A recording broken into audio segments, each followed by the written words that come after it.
And if you want to know why these mass crimes are happening, and if you want to know why men fly off the deep end, it's because they were never taught to do hard shit to be able to build emotional discipline so that they can manage their emotions.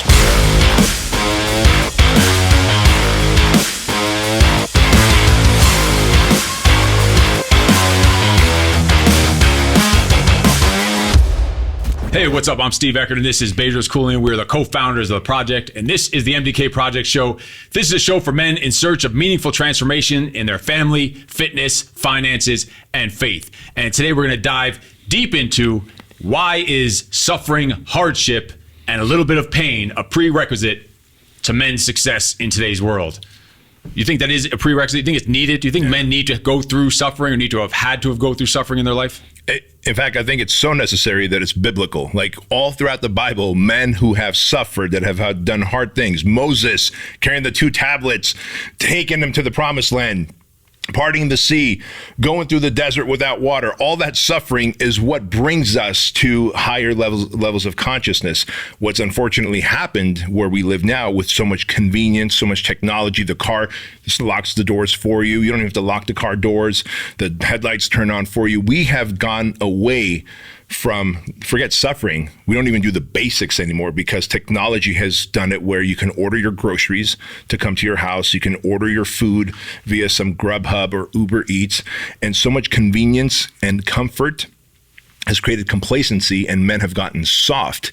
And suffering, adversity, introduces a man to his highest self. And in the absence of that, these men have become soft, and therefore, how can you succeed in life if you haven't really tested yourself against anything worthwhile, right? That shit is so true. That it even happens to us. We fall victim to it because it's so convenient. I had a rental car a couple months ago, and it didn't have all the shit that I have on my Ram truck. It didn't have the lane thing where it bumps you back into the lane. And I'm driving it. I'm all over the place. I'm a horrible fucking driver as it is. You are. I'm driving like 105 miles an hour. It's not. You know, it slows you down when you come to the other car in front of you. It's not doing any of that shit. It's a train wreck ready to happen. And I was so pissed off that I relied so much on technology. I felt like it made me soft. I slept outside the next night with my family. We did a fucking survival night. I said, we're going to sleep outside. Awesome. I played the Purge sound in our fucking house. I played the Purge music for 15 minutes. We have 15 minutes to get out of the house, and we're staying out in the backyard for the night. Just because. Tell that to our viewers. Just what that is. Like when you do that drill. Yeah, so we have 15 minutes to get outside of the house, and whatever's outside, we're staying out there for 24 hours until we go back inside. So they have 15 minutes to bring whatever they want outside. Any kind of survival gear for the evening. We bring out the mountain houses, the MREs, except even that backfired. Like, this is my plan to suffer because I literally was pissed off that I couldn't drive this fucking rental car. I got so used to all the comforts and the luxury of the modern technology. So we go to do the survival day, and we go outside, and they have 15 minutes is a long fucking time. So next time we do it, it's going to be like 2 minutes. My kids brought the whole fucking house outside. It took us like 3 days to bring everything back inside. They brought our solar power generators. They brought little mini TVs and heaters and fans. So we're outside, not even surviving. We still had all the comfort shit. It fucking pissed me off. It backfired. And then you got your phones on top of that. So you could order food, order whatever you want. Yeah. But there's that saying that adversity introduces a man to his highest self. And it is through adversity. Like, again, it's biblical. Jesus went through so much adversity that he was able to find a deeper connection with his Father God. And I'm not a religious man at all, but I'm telling you here that if you do not suffer, you cannot break through what we call to that other room, right? Every December we do the hike from sundown to sun up. And the whole idea is that you experience so much hardship, you experience so much pain, you experience so much adversity on your body, on your mind, and you want to quit, but instead you find that other room, that second gear, that third gear that none of us can really tap into because of the conveniences of life. I mean, fuck, you can get your app right now and use Nest to set your room, your house nice temperature. Comfy temperature. Right. Fucking nuts. And so gone are the days of even walking into your house and going, fuck, it's summer, it's hot, it's sweaty, turn on the AC, it took 20 minutes to cool off the house. Like, you can't even suffer through a little bit of heat anymore. And so without adversity, we don't get to meet our highest self. And if we don't meet our highest self, we stay our animal self. And the animal self is emotional. The animal self is weak. The animal self is selfish. The animal self is impulsive. The animal self wants pleasure over purpose. And this is why when everyone starts blaming, well, I've got ADD, don't fucking diagnose yourself with ADD. You lack focus because everything is so easy and convenient. Because if you had to build a house, if you had to build a fire, if you had to go hollow out a log, cut a tree down, hollow out a log, dog, walk 1.5 miles to a river, fighting the saber-toothed tiger like our ancestors did to bring a fucking wooden log bucket full of water to your cave. Amazing. ADD would be fucking cured. There'd be nothing. You'd be so alert, aware. Those cavemen didn't have any fucking pills they can't just wander off. They're going to get eaten by the fucking saber-toothed tiger. And you know what I always tell people? You show me someone in India, in Pakistan, in Armenia, where I come from, in any third world country who's got ADD, who's got any kind of disabilities, who's suffering from anxiety, who's dealing with depression. If that shit existed when I was a kid, I would have had every one of those fucking alphabets. I would have had ADD, FBI, ACDC, every fucking disorder they could think of. I would have. They would have pumped me all kinds of fucking pills. It wasn't that I had any disorders. I was fucking bored. I was doing stupid shit in school that I didn't want to do. I had zero interest in. Yeah. And it's all about the discipline, the focus. Yeah, and so when we talk about suffering, like for me, I learned early on that I have to suffer. I do a micro misogi every weekend. So on Sundays, I train legs. Typically takes me 90 minutes to 2 hours. You know, the first 20 minutes of it is warming up, getting mobility, etc. I'm 48 years old. My body needs to warm up before I can start pressing and pulling and lunging and leg extensions and all that shit. So after that, then I'll go on the loop, right? Then I'll do which is a 3.5 mile hike with 6 big hills back and forth. So every weekend, every Sunday, I do what I call that my micro misogi. So I train legs and I do a very hard hike with 6 big elevation changes. And then that once a year, and then, of course, when we do the project, every 4 months or so, I'm always getting myself in that ice bath because I know, again, and we have a plunge at home. Well, just the project itself, even as an instructor, that's a fucking misogi 3-4 times a year. That's suffering and adversity and building your adversity muscles just by going through that process of the instructor. Because we only get a little nap when they get a nap. And so when we are tired for 75 hours, we're exhausted, we're hungry, we get irritable, but we still realize we've got 30 some odd men here at the class that we have to serve, that we have to be aware of, that we have to check in on, and we have to put through their own adversity. And so we suck it up. And in the process of learning to suck it up, a man learns emotional control, emotional discipline, what you talk about. In fact, I think it'd be a good point for you to bring up what emotional discipline is and what the green and the blue and the red, all those things are right now. Yeah, so on emotional discipline, there's just being centered, being balanced, maintaining your bearing right there in the middle, in the center. But we get knocked off all the time to what we call in the blue, just getting complacent, and complacency's killing. Or you get knocked down into the red where you no longer have control of your emotions, down in the red where you're making irrational decisions, doing stupid shit, punching holes in walls and whatever else. I think emotional discipline is being able to stay in the center. Emotional resiliency is that bounce back ability. So when you do go to the blue, you do go to the red, being able to bounce back to the center. Mm-hmm. It's fucking huge. Like during the project, I learned just as much or more than they do as an instructor even, because we're not getting any sleep. We're not eating much. We're not only do we have to perform, we have to lead them and teach them and have breakthroughs and deliver like a killer fucking program with that. That is the ultimate, like that's our adversity training all the time. Like I look forward to that for my own adversity all the fucking time, just as much as anything else, because we need to suffer. That's our suffering ourselves. We've done it now. We're going to class 17. We've done that 17 fucking times over the last 4 years. Yeah. That's a shitload of suffering. It keeps you sharp and on edge, so you're ready for that, whatever's around you, that essay, that situational awareness when that saber-tooth tiger is coming or that life ambush is coming. Because it's inevitable. That life ambush is coming. And I'll actually give you a great example of that. About 3 weeks ago, we had our Fit Body Boot Camp Mastermind in North Carolina. I was supposed to take a flight out of Ontario. I was supposed to take a morning flight from Ontario. It was going to, first class to Atlanta and then connect from Atlanta to North Carolina. Easy peasy. I would get there at like 4 p.m., catch my workout, because I have a routine. I always do a workout before I go to my hotel room. And so, but that whole plan got screwed up because my 7 a.m. flight from Ontario took off at 3 p.m. There was a death on the plane on the way there, so they had to divert the plane, whatever. So 3 p.m. I take off, which means when I connect in Atlanta, it's 11 p.m. There's no more flights. Mm-hmm. And Atlanta, they're like, well, sir, we'll put you up in a hotel. I'm like, you don't understand. Tomorrow morning, I have to speak at a mastermind, right? So I text Bryce. I'm like, hey, man, I may be delayed, but I think I have a plan.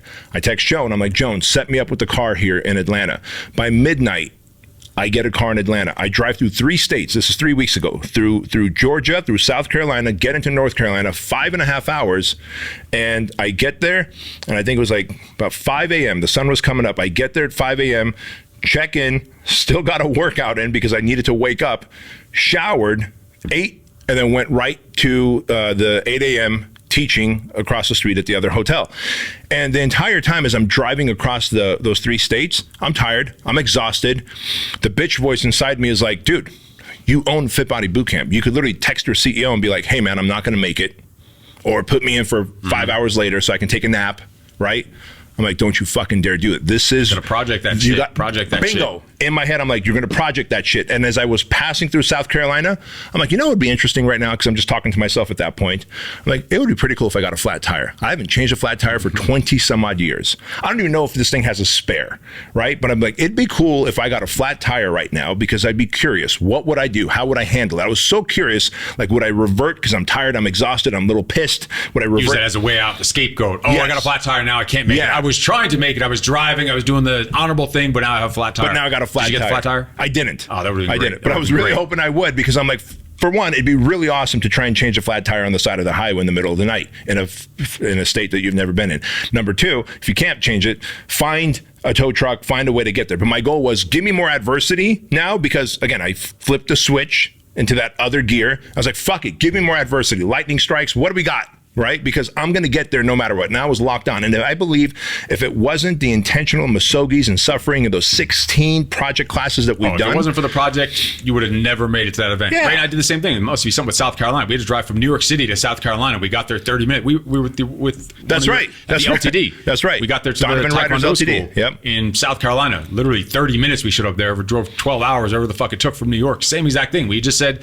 we looked at you and said, what are we going to do? Project that shit. We just drove it out overnight. And without the project, we never would have been sharp and had the skills to that. Because, yeah, we were in the military, but that shit was a long time ago. You have to keep the sword sharpened all the time. Exactly. And then for someone like me, I've never been in the military. I've never been on a sports team because I was a foreigner to this country. And so my dad and mom were like, hey, we're not going to pay to be on a sports team, buy uniforms or whatever. So for me, I had to actively go out and fight. So if you're like, well, I've never been in the military. I've never been in the military. I've never been on a sports team. But that doesn't mean that I can't go and find hard shit to do or I can't do a Google search. Like my first hard shit that I really was like, I'm going to do this thing in 6 weeks and conquer it was that 6-week marathon challenge. I'm going to train for a marathon and run the San Diego Marathon. That's easy for you. You're built like a marathon runner. Right. I'm built like a marathon runner, so it's so easy. I'm aerodynamic. But so people are going to ask, like, why is suffering so important for a man's success? I'm going to tell you. One, it teaches you emotional discipline. And emotional discipline for a man is mandatory. And I ask women all the time because at the High Performance Summit last year that we had, I remember a man came up to the mic during the Q&A section. He's like, hey, you guys are constantly, Steve especially, is constantly preaching emotional discipline. Why can't the man show emotion? I'm like, no, you can show emotion. Love, kindness, compassion, all those things. I go, but what does a woman do when she's really like emotionally worked up? And he goes, I don't know. And I go, ladies in the audience, what do you guys do? She goes, we cry. Like all these women were yelled out, we cry. I'm like, cool. I go, bro, what do you want to do? He goes, I just get angry. I want to hit a wall. I go, let me be honest. I want to kill people. I want to fucking take my gun and shoot people when I'm like really fucking worked up. But I've got enough emotional discipline not to. And if you want to know why these mass crimes are happening, and if you want to know why men fly off the deep end, it's because they were never taught to do hard shit to be able to build emotional discipline so that they can manage their emotions. When a woman cries, no one's dying. People maybe the husband might get frustrated. You might not know what to do as a husband, but no one's dying. No one's bleeding. When a man loses his cool, you can go fucking ape shit. Towns are burning down. Right. And so a man has the obligation to have emotional discipline at the highest level, to practice stoicism, for multiple things to go wrong in one day, one night, 1 hour, and for him to go, I got this. And it should. That's our fucking job. That's what it. We're made for. We're built for. We're literally built for that. war. You're built for it. That's why we have testosterone. So we have broad shoulders. We're meant to carry the load and not crumble like a little bitch under the fucking pressure. Yeah. And so with that said, and I can speak for me, and I want to hear what you're going to say, but I also know, like, because we run the project together, what I learned from men who come back, who do the project, they graduate, and they come back to one of our meetups or back to the mastermind, they go, hey, you know what? What used to stress me out and freak me out in normal life now registers on the Richter scale like a 2 or a 3. What used to feel like a 7 or an 8 in terms of emotional distress now feels like a 2 or 3. And I go, let me tell you why. The project helped you raise the thermostat on your emotional discipline, on your adversity quotient, how much adversity you can deal with and manage your shit. They're like, fuck, you're right. Which means now, if you have gone through a lot of suffering intentionally or just through hardships of life, and instead of trying to hide from it, try and solve through it, you will raise the thermostat with how much shit you can handle, and therefore you will always have a better life. You'll be more successful in business. You'll be a better husband because you won't just neglect your wife or yell at her when you're having a bad day. You'll be a better father. You'll be a better friend if you can raise the thermostat. But if you're a little fucking bitch where everything that is a 1 on the Richter scale feels like a 10, and so you react like a 10, no one's going to fucking respect you. And that's what it was. They used to be that bitch. They used to be feminine. They realized that they have to go through some suffering, some hard shit with other men doing man shit and man up. And now they're more masculine. That's what it is. Their thermostat raised because they went from that feminine energy that they had over to being a fucking man, like they should have been, like they're built to be, like they're bred to be as a leader. And they can now deal with those universal bitch slaps that come their way, or when the world kicks them in the nuts when they're down, they kicks dirt in their face. Fucking nothing to them. Yep. Brush it off, get up, get ready to go back to war. Exactly. All right. So what are 2, 3, 4 things that men can do to start intentionally introduce adversity and suffering into their lives on a routine basis to be able to raise their adversity quotient? Well, first, I think, is to realize that I want to know what you think about this also. When it comes to adversity, right? We do suffering, we do hardship, we do the project, and then you do the misogis. I do 24-hour fitness challenges to stay sharp. But I also think that your childhood, we talk about kids that had fucked up childhood. I think that's another one that's almost a superpower. Learning to take the suffering that you had in your life and turn it into a superpower. So flipping that switch in your fucking head to say, all right, instead of boo-hoo, poor little me, like time to put on the fucking big boy pants, step up and realize that shit is done. And not only is that stuff is done, not only am I going to get over the past, I'm going to fucking use that.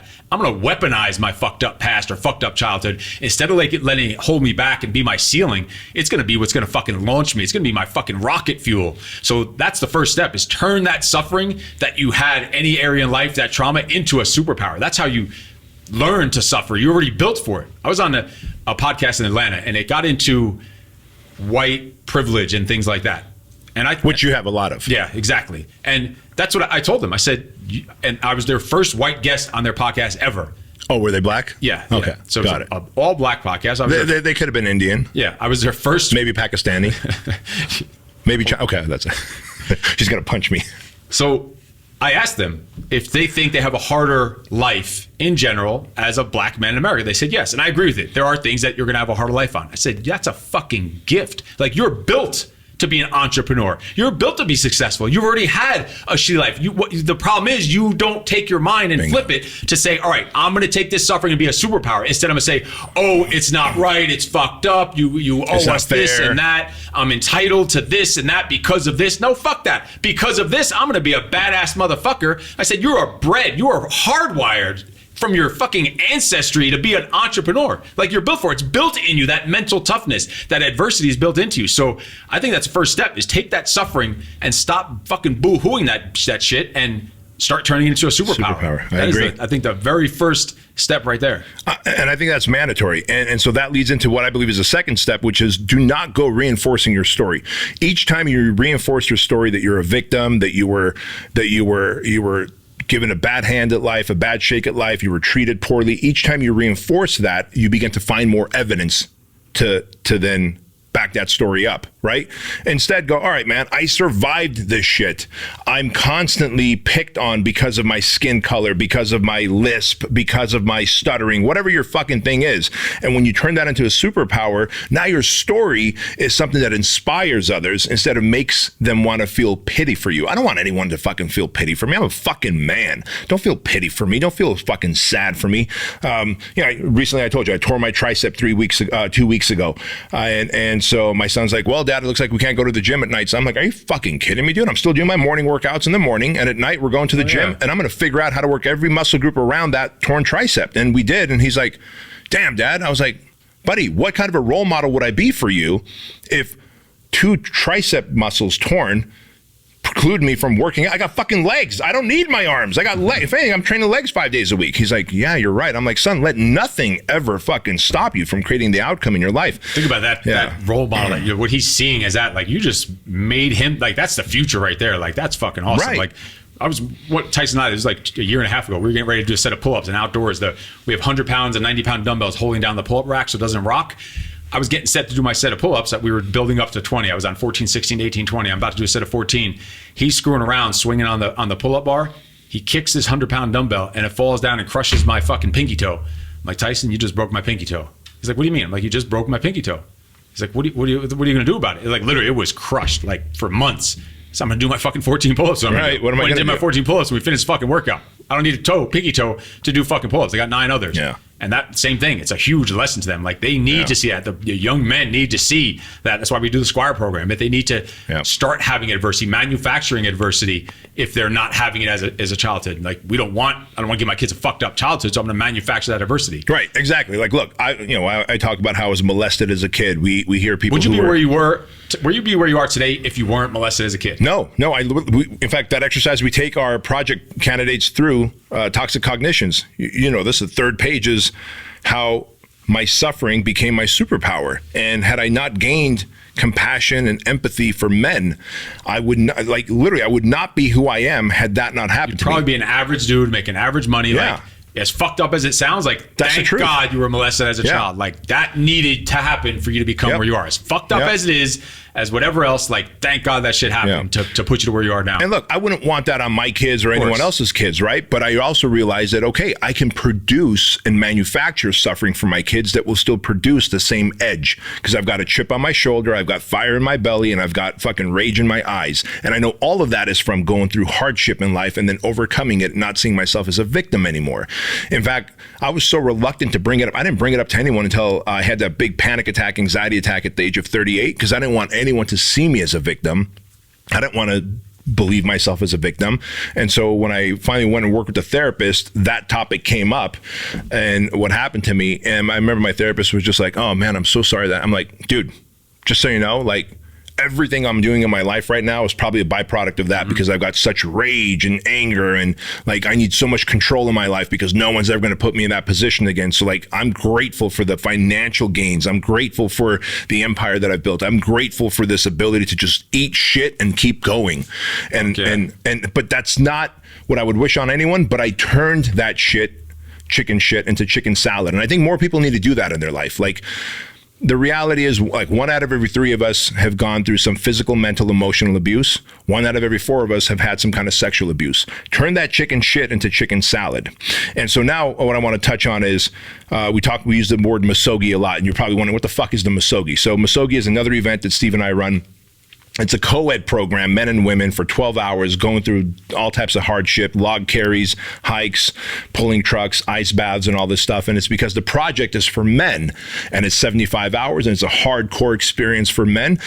People kept asking, is there anything for women to go through? So we created the misogi. But the misogi is a Japanese term, and it stands for purification through suffering. And what the Japanese do, some Japanese, obviously not all of them, is one example that I read about, which was so powerful, man. At the end of every year, usually sometime around the month of December, one example was they'll find a cold, raging waterfall, and someone will commit to, I'm going to stand under that cold, raging waterfall for 4 hours straight, go into deep thought and meditation, and cleanse myself of the old me that's with this year that's passing, and then I'm going to set my intentions for the new year, right? And that is called misogi, intentionally purifying yourself through adversity and hardship as you go into a new year with real specific intentions on how you're going to crush that year. That's the Japanese term called misogi. And so we created the misogi challenge for that. But you can create yourself micro misogis. Like I said, every Sunday I go through a micro misogi, and then every 90 days or so we go through the project, which is just as difficult on us as it is those guys. And of course, then on top of that, we do that December challenge and on different challenges on top of all those things. But if you don't do that, man, you don't turn up that thermostat. And if you don't turn up that thermostat, every little thing that goes wrong, a fucking flat tire, a little traffic in the road, you fucking fly off the deep end. And it has to be continuous. It has to be ongoing because otherwise you lose your edge. Like it's a perishable muscle. Exactly. Look at the guys get out of the military that don't continue doing hard shit. They just start fading and they don't know what to do with themselves. But the ones that continue doing hard shit and continue doing suffering and hardship and sacrifice and pain, a little bit of pain, that continue thriving. Like it's a needed thing. And well, shit, look at the project. A third of the guys that come through the project are either cops, firefighters, or former military.